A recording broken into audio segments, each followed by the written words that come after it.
ቴሌግራም ሰርች ባሩ ላይ ሄደን ዛክ 21 12 ብለን ሰርች እናደርጋለን።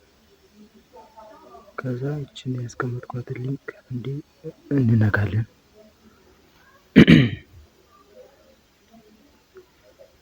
ከዛም የታች ላይ ያለውን ዳውንሎድ እና አውቶ ስታርት የሚለውን እንነካለን። ወደ ፕላይ ስቶር ይወስደናል። ከዛ እዚህ ኢንስታል ብለን እንገባለን።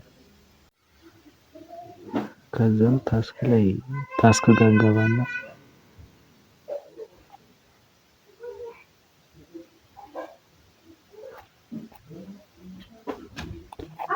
እቺ የመጀመሪያ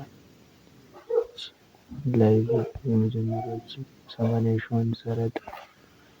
ከዛም ክራውን ሲት እንሰራለን። ከዛ ሆስት አወርሊ የሚለውን እንሰራለን ማለት ነው።